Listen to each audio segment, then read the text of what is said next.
going on, you guys? So I'm gonna give you guys the 8 things that everybody should know when they go into the gym. Your average person, when they go in, all they know is muscle and fitness. It's time to get educated. So here we go. Number 1. First thing everybody should know is how to properly plank. So most of the time you'll see a lot of people, they get down into their plank position and they look like this.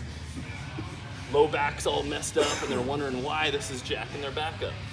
What we need to do is embrace what one of our other ones is a hollow hold. So get your hands directly below your shoulder, feet together, and now arch into this position here. So you can see that my back, I'm tilting my pelvis underneath. So I'm here, locked in, chin into this position here. That's gonna set you up for a proper push-up and everything from that position. Number 2, a hollow hold. Most people don't understand how to get their body into that position like we were just showing on the plank. If you get long, hands over the head, bring your biceps by your ears, feet go together, toes go together. You want to create a reverse C. Back down. So again, if I was going to go hold that, create that reverse C, boom. Squat. Number 3, how to properly squat. This is more important than you would think. You want your feet just underneath your hips. You want to tuck that pelvis underneath. You want to breathe in as you head down, and you want your knees to track your toes. So what does that mean? My toes are here. I want my knees to track those toes. So locked in, pull myself down into this bottom position. Chest stays nice and tall. Squeeze my butt power up. From the side, here.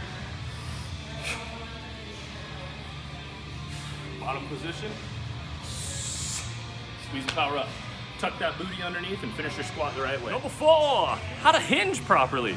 You guys, you're never gonna make those dollar bills if you can't get that booty back, right? You can't, nobody's over here going like this, like, you're not making it rain on that. Hip hinge. Take your hands, put them right in the crease of your hip. Feet are just underneath your hips, and I want to push my booty back. Now, I want to think my tailbone and the crown of my head, I want to push them as far apart from each other as possible. So here and here, I want to get nice and long. Feel it pull in the hamstrings, chin would stay in neutral, squeeze my butt, finish that lift, all the way through. Proper hip. We're gonna go with the lunge. Yeah. I mean, you gotta be able to move your legs right, properly. If I get locked in, I wanna step back. I prefer a reverse lunge to a forward lunge just because the shearing that happens to the knee, when people step forward, their knee wants to just slip forward and it causes all kinds of pain. So just step back. Get locked in.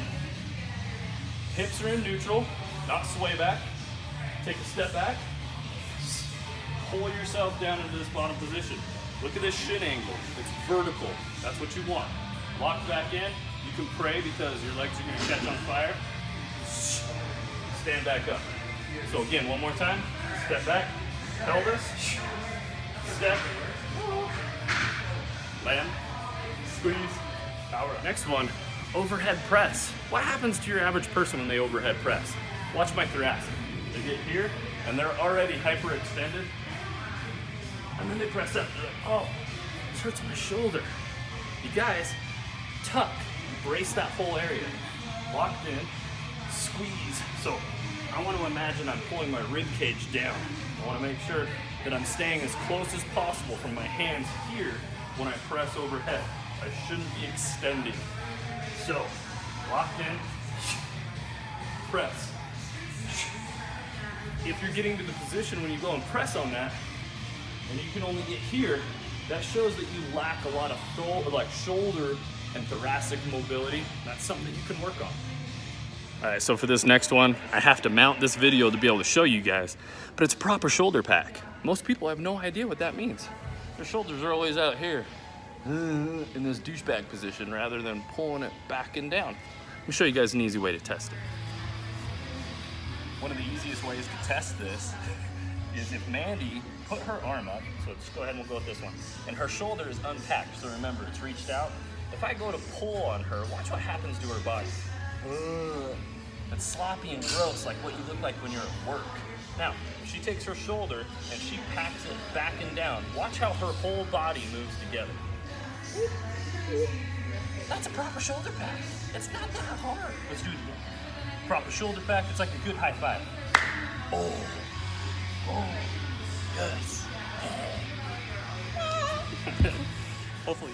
All right, you guys, so when it comes to a proper pull-up, most people, when their hands are over their head, what do? They're hanging in this position, and then they go and pull, and they finally get their arms up, and then they let themselves down there. Man, pull-ups hurt my shoulder.